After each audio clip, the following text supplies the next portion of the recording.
नमस्कार, जय हिंद दोस्तों। स्वागत है आपका हमारे YouTube चैनल GWA पर। दोस्तों, आज की इस क्लास में हम संधि में विसर्ग संधि पढ़ेंगे। ठीक है, क्योंकि हमने पिछली कक्षाओं में स्वर संधि, व्यंजन संधि पढ़ लिया है। अब बारी है विसर्ग संधि की। ठीक है, तो चलिए क्लास की शुरुआत करते हैं। लेकिन उसके पहले हम आपसे कहना चाहेंगे कि क्लास में या चैनल पे अगर आप पहली बार आए हैं तो चैनल को सब्सक्राइब करना बिल्कुल ना भूलें। ठीक है, चलिए क्लास की शुरुआत करते हैं। जय माँ सरस्वती सदा सहाय। देखिए, आज हमारा है विसर्ग संधि। विसर्ग संधि में क्या है, देखिए विसर्ग संधि में पहले विसर्ग आएगा, फिर स्वर आएगा। ठीक है, विसर्ग संधि में पहले परिभाषा पढ़ते हैं। विसर्ग के बाद किसी स्वर अथवा व्यंजन के आने से विसर्ग में जो परिवर्तन होता है वह विसर्ग संधि कहलाता है। ये क्या कह रहा है कि विसर्ग के बाद किसी स्वर अथवा व्यंजन के, इसका मतलब है हमने ये ले लिया प्लस ये ले लिया। इसका कहने का यही मतलब है कि ये विसर्ग रहेगा। ठीक है, ये हमारा विसर्ग रहेगा। ठीक, यहाँ पे स्वर आएगा या व्यंजन आएगा। ठीक है, विसर्ग के बाद किसी स्वर अथवा व्यंजन के आने से जब इस विसर्ग में जब हमारा ये संधि का रूप ले लेता है तो विसर्ग में जो परिवर्तन होता है वह विसर्ग संधि कहलाता है। देखिए, यहाँ पर भी हमने लिखा है कि पहले या तो विसर्ग आएगा, ठीक है, विसर्ग प्लस स्वर या विसर्ग प्लस व्यंजन। और एक बात आप ध्यान दीजिएगा कि विसर्ग प्लस विसर्ग नहीं होगा। ठीक है, तो देखिए ये भी हम कह सकते हैं, यहाँ पे स्वर और व्यंजन अगर है तो हम यहाँ पे ये कह सकते हैं कि विसर्ग प्लस वर्ण। हम ये भी तो ले सकते हैं कि विसर्ग प्लस वर्ण, क्योंकि वर्ण में जो है स्वर प्लस व्यंजन दोनों आते हैं। ठीक है, स्वर प्लस व्यंजन वर्ण में दोनों आते हैं, तो हम ये भी कह सकते हैं कि विसर्ग प्लस वर्ण। ठीक है, तो चलते हैं आगे की तरफ, शुरुआत करेंगे। इसमें बोल रहा है कि विसर्ग संधि की स्थितियां।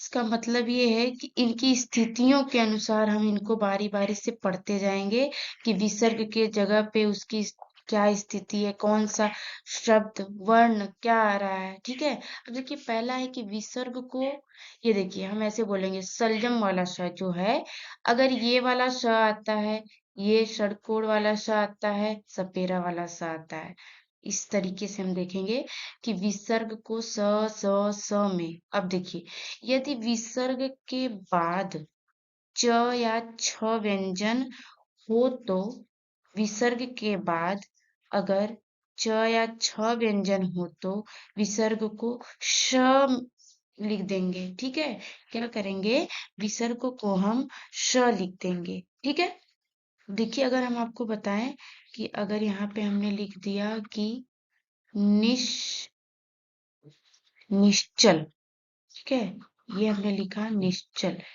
अब देखिए इसको अब इसको करेंगे, यहाँ पे पता है क्या आएगा कि निह प्लस चल। तो ये जो च आया है उसका कहने का मतलब यही है कि यदि विसर्ग के बाद च या छ व्यंजन आए, यहाँ पे जो च आया है, यहीं पे जो च या छ व्यंजन आता है, उसी का ये जो विसर्ग जो है श रूप ले लेता है।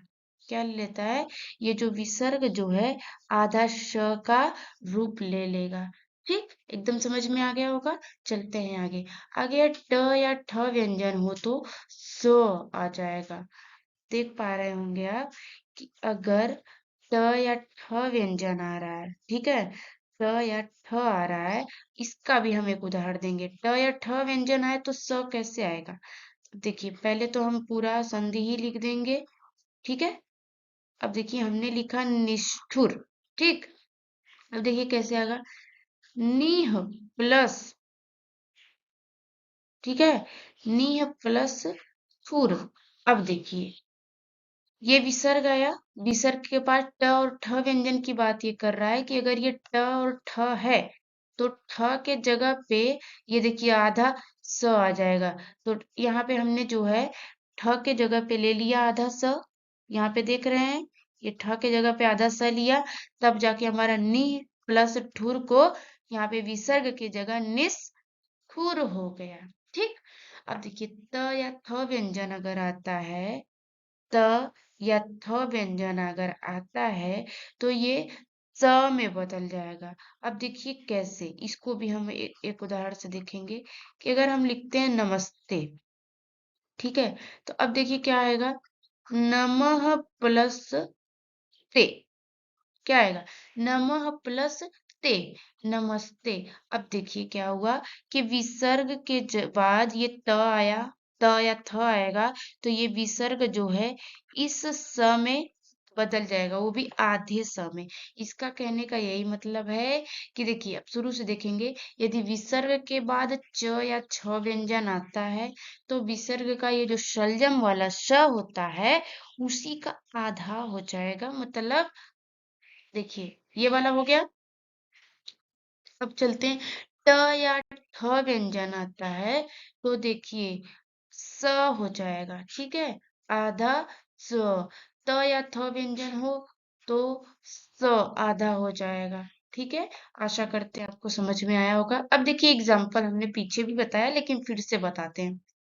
देखिए एग्जाम्पल में निह प्लस चल, निह प्लस चल, तो देखिए च या छ आएगा तो श आएगा, अभी हमने पीछे देखा तो च तो अपने ये च वैसे ही रहेगा, लेकिन ये जो विसर्ग है यही विसर्ग जो है च में बदल जाएगा तो निश्चल हो जाएगा, यही विसर्ग काट के श में बदल जाएगा, निश्चल हो गया, ठीक है।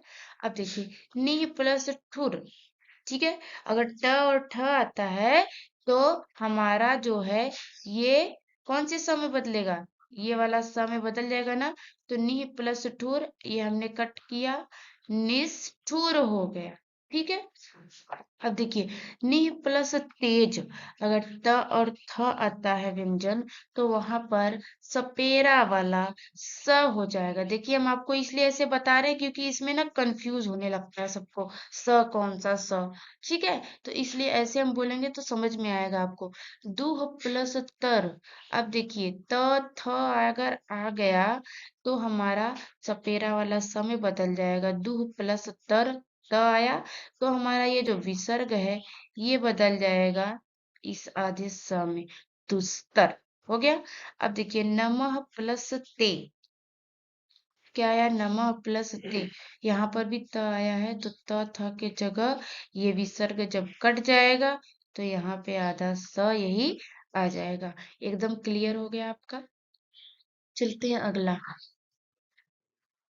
विसर्ग में कोई परिवर्तन न हो, इसका मतलब ये है कि ऐसी कौन सी स्थिति आ रही है कि जब विसर्ग में कोई परिवर्तन ही नहीं होता है। जैसे यदि विसर्ग के बाद श, स, स, मतलब शलजम वाला स, सपेरा वाला स या षटकोण वाला स में से कोई व्यंजन आए जाए तो विसर्ग यथावत बना रहता है, अथवा विसर्ग आने के बाद व्यंजन का रूप ले लेता है।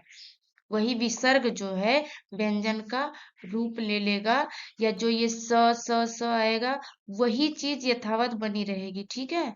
अब आगे देखिए फिर से हम परिभाषा को देंगे, यदि विसर्ग के बाद ये तीनों स आ जाता है, विसर्ग के तुरंत बाद ये तीनों स अगर आएगा, ठीक है, स में से कोई व्यंजन आए तो ये विसर्ग जो है यथावत बना रहेगा, अथवा विसर्ग आने के बाद व्यंजन का रूप ले लेता है, मतलब वही व्यंजन का रूप ले लेगा। कैसे, दु प्लस शासन, देखिए ये विसर्ग है, विसर्ग के बाद तुरंत ये वाला स आया तो देखिए क्या आ गया, दुशासन। हम ये भी कर सकते हैं या फिर आधा श भी लिख सकते हैं, ठीक है। हम यहाँ पे ये भी लिख सकते हैं कि दुशासन, ठीक है, हम यहाँ पे ये भी लिख सकते हैं, दुशासन। ठीक।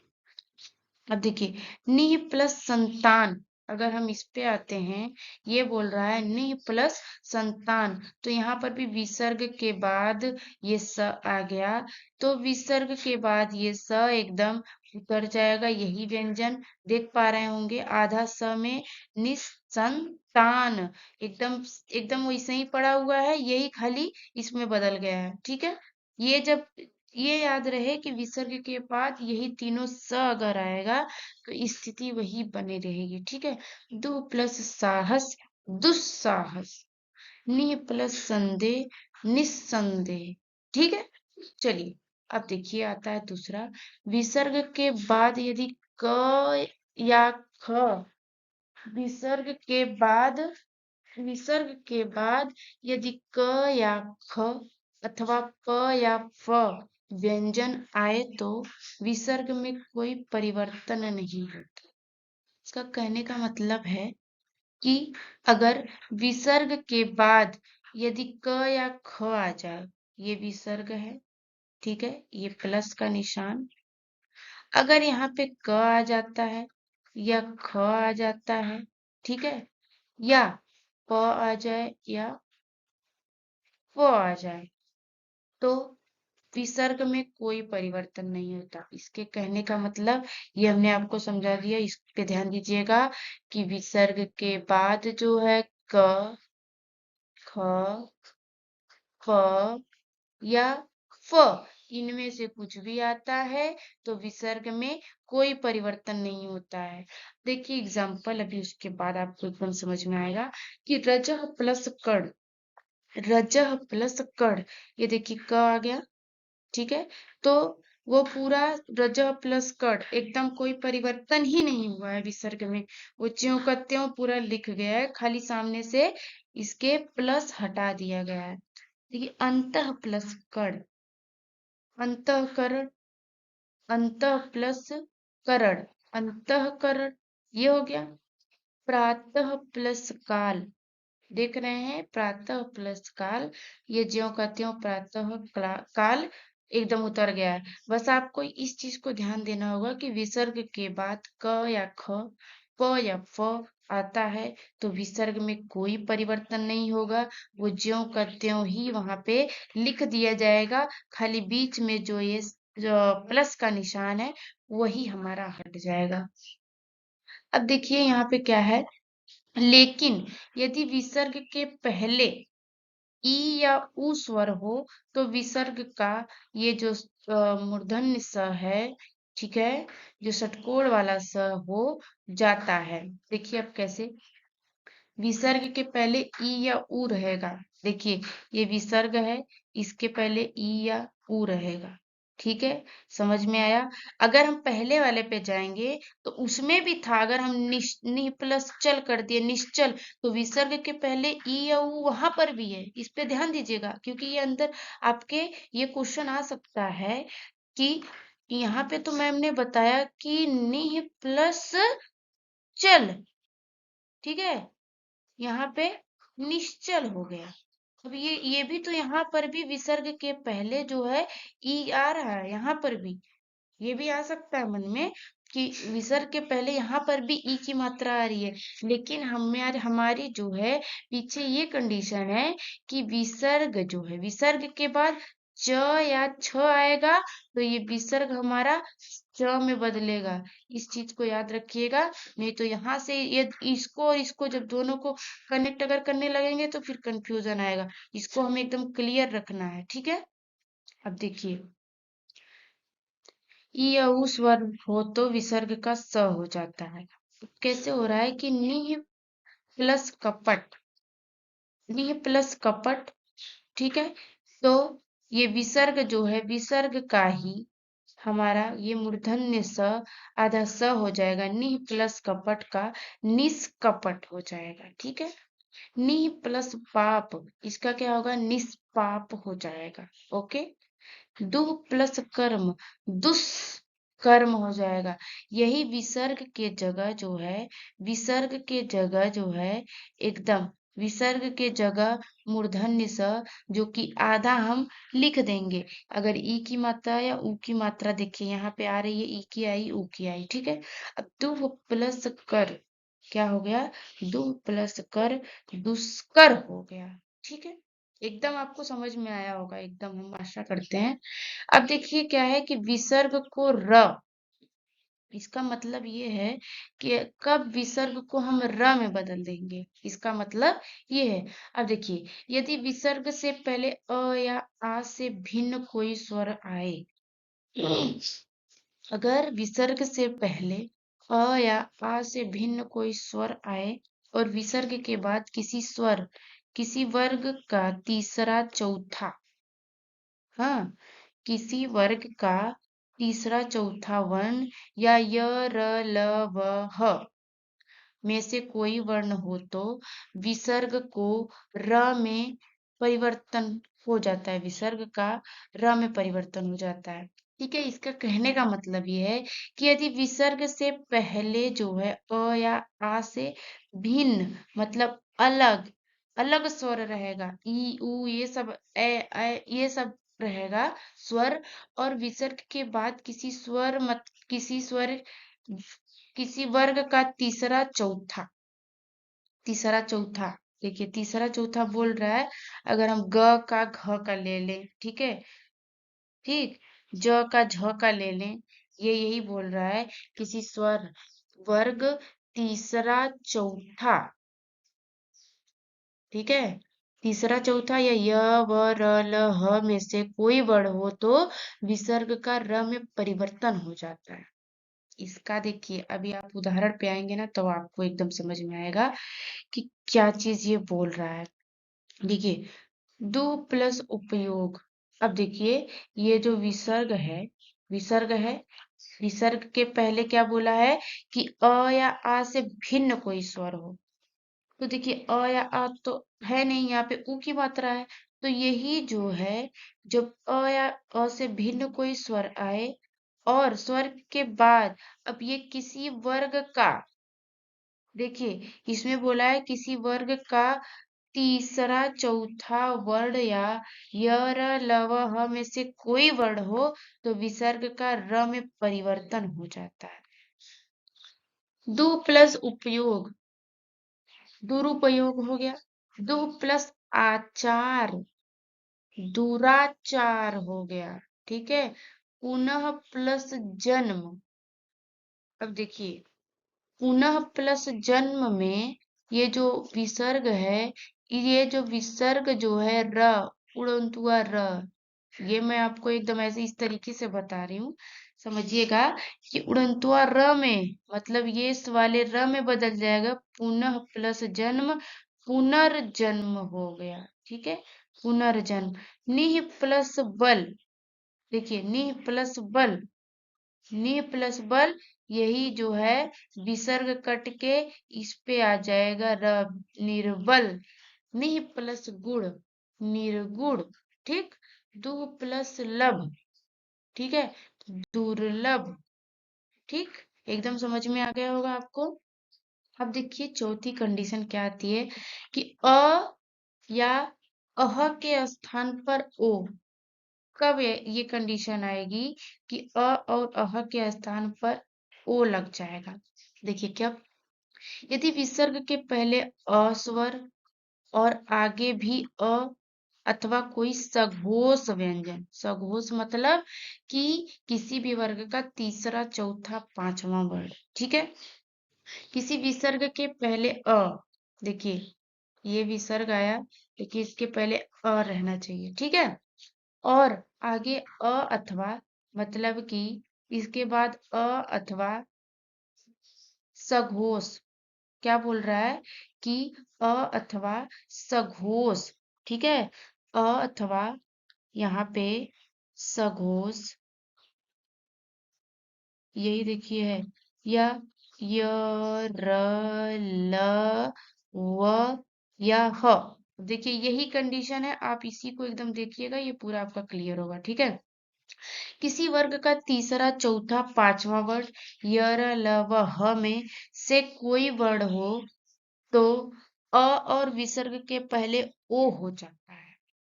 अब देखिए, अब इसमें आप चलेंगे उस पे, आप उदाहरण पे चलेंगे तो अभी आपको समझ में आएगा कि विसर्ग के पहले रहेगा, ठीक है।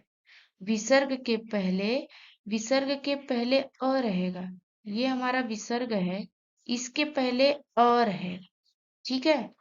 और उसके बाद इधर जो है, यहाँ पर हमने आपको बताया अ या सघोष वर्ण, ठीक है, सघोष, या य र ल व ह, यही कंडीशन हमारी बन जाएगी, ठीक है दोस्तों। अब आगे देखेंगे, यही है, देखिए इतने, ये पूरे जितना भी ये लिखा गया है, पूरा पेज जो लिखा गया है, इसका कहने का मतलब सिर्फ यही है कि यही यही लाइन अगर आप समझ रहे हैं तो आपका पूरा क्लियर है। अब आगे चलेंगे, मनः प्लस योग, ठीक है, मनः प्लस योग। अब देखिए, उस सब का मतलब यही था कि यदि विसर्ग के पहले अ स्वर आए या आगे अथवा सघोष व्यंजन या य र ल व ह आ जाए, तो उन वर्णों को विसर्ग अह के बदले हम जो है ओ हो जाता है, ओ हो जाता है, पीछे हमने पढ़ा। अब देखिए यहाँ पे की मात्रा आ गई है, एकदम क्लियर है, ठीक है। विसर्ग से पहले की मात्रा प्लस यहाँ पे देखिए य आ गया है, समझ रहे हैं, यहाँ पे य आ गया है, उसमें पीछे बोला था। तो इसी का अब न पे, ये जो न है, इसी विसर्ग के जगह ओ की मात्रा हम लगा देंगे, ठीक है। इसी विसर्ग के जगह हम ओ की मात्रा लगाएंगे, मनो प्लस योग, मनोयोग। अब देखिए यश प्लस दा, ठीक है, यश प्लस दा। अब देखिए, ये देखिए तीसरा आया, सघोष में तीसरा वर्ण आया, इसके पहले की मात्रा है, विसर्ग के पहले की मात्रा, ठीक है, प्लस ये सघोष का द हो गया, अब ये बदल जाएगा ओ में। तो ये जो विसर्ग है, ये विसर्ग ही ओ में बदलेगा, ये इस बात का ध्यान दीजिएगा कि ये विसर्ग ही ओ में बदलेगा, यशोदा, ठीक है, यशोदा। मन प्लस रथ, यरा लवा बोला था, विसर्ग के पहले यहाँ पे देखिए र आ गया, तो ये हमारा बदल जाएगा ओ में, ठीक है, ओ में बदला, अ प्लस र, यही हमारा बदल गया ओ में, ठीक है। तो मनोरथ हो जाएगा, यही विसर्ग ही बदलेगा, इस बात का एकदम ध्यान दीजिए आप। फिर से देखिए, हम आपको बताएं, मन प्लस रथ अगर है हमारा, तो हमारा यही मन, यही जो विसर्ग है, यही ओ में बदल के यही चीज हो जाएगी, ठीक है, यही चीज हमारी बदल के मनोरथ हो जाएगी। तपह प्लस बल, तपोबल, ठीक है, आया, ब आया, तीसरा वर्ण जो है, प, विसर्ग, है, ये विसर्ग के जगह हमने ओ कर दिया, एकदम क्लियर, तपोबल हो जाएगा। तपा प्लस वन, यर लव अंतस्थ व्यंजन अगर आता है वहां पे भी हमारा ओ हो जाएगा, तपोवन हो गया। फिर ब आ गया, मन प्लस बल, मनोबल हो जाएगा। ठीक है प्यारे दोस्तों, आपको समझ में आ रहा होगा, आशा करते हैं, क्योंकि देखिए ये संधि ना थोड़ा सा है, अपने में हार्ड है, उसको समझेंगे तो समझ में आएगा। विसर्ग का लोप और पूर्व स्वर दीर्घ हो जाता है। अब देखिए कैसे, यदि विसर्ग के आगे र व्यंजन हो तो विसर्ग का लोप हो जाता है। विसर्ग के आगे जो है, मतलब कि ये हो गया, ठीक है, ये विसर्ग हो गया। अब देखिए, ये वाली जो है, यहाँ पे र अगर आता है, ठीक है, यही जो है र अगर आता है, विसर्ग का लोप हो जाता है और उसके पहले का ह्रस्व स्वर दीर्घ में बदल जाता है। जो यहाँ पे ह्रस्व स्वर लगा रहेगा, यहाँ पे अगर ह्रस्व स्वर लगा रहेगा तो ये यहाँ पे दीर्घ बदल जाएगा, ठीक है। यहाँ का ह्रस्व यहाँ पे दीर्घ में परिवर्तित हो जाएगा। देखिए एकदम मस्त, एकदम कैसे समझ में आएगा आपको, देखिए ये जो है ह्रस्व है, ठीक, एकदम समझिएगा। और यहाँ पे क्या बोला है, र व्यंजन हो। अगर विसर्ग के इसके आगे र व्यंजन होगा तो विसर्ग का लोप हो जाएगा, एकदम कट हो जाएगा, विसर्ग का लोप हो जाएगा। और उसके पहले का ह्रस्व, मतलब ये जो छोटी ई की मात्रा लगी ह्रस्व, आगे चल के दीर्घ में बदल जाएगी। मतलब कि हमारा यहाँ हमने क्या कर दिया, न जो छोटी मात्रा थी जो ह्रस्व था उसको हमने पहले दीर्घ किया, फिर विसर्ग जो है अगर र आता है तो विसर्ग को हटाया और रोग ज्यों का त्यों हमने लिख दिया। ठीक, अभी यहाँ पर भी यही चीज आ रहा है, र है तो विसर्ग का लोप करेंगे, और यहाँ पे अगर ह्रस्व स्वर दिया है तो तुरंत ये हमारा दीर्घ में बदल के हमारा नीरज, मतलब बड़ी ई की मात्रा में परिवर्तित करके इसको हम नीरज कर देंगे। निह प्लस रस वही चीज है, नीरस। ठीक, अब देखिए कुछ शब्दों में विसर्ग का स हो जाता है। कैसे, इसको खाली समझना होगा कि कुछ शब्दों में विसर्ग का स कैसे होता है। नमः प्लस कार, तो ये जो विसर्ग है पीछे भी हमने आपको बताया था, वही चीज आप ध्यान दीजिएगा कि नमः प्लस कार, तो ये जो विसर्ग है वो स में बदल जा रहा है। तो देखिए ज्यादातर यहाँ पे क ही आ रहा है, यहाँ पे विसर्ग के बाद क ही आ रहा है, इसका भी ध्यान दीजिएगा। नमः प्लस कार, नमस्कार। ठीक, पुरः प्लस कार, पुरस्कार। भा प्लस कर, भास्कर। देखिए आपको समझ में आ गया होगा, क्योंकि आपको हमने बहुत अच्छे से बताने की कोशिश की है। आशा करते हैं बहुत अच्छे से समझ में आया होगा, और पहली बार अगर नहीं समझ में आया हो तो आप एक बार फिर से जो है प्ले करके वीडियो को फिर से देखें, आपको 100% समझ में आएगा।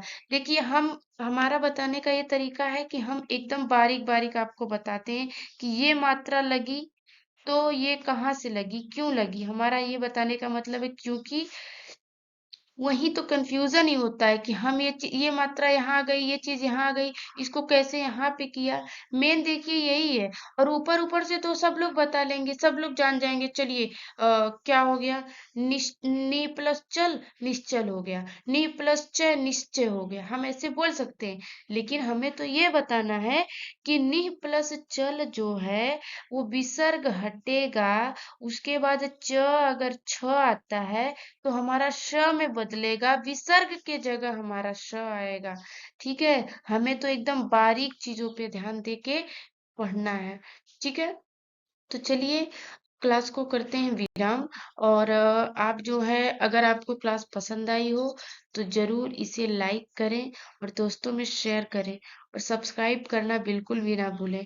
ठीक है, चलिए, थैंक यू।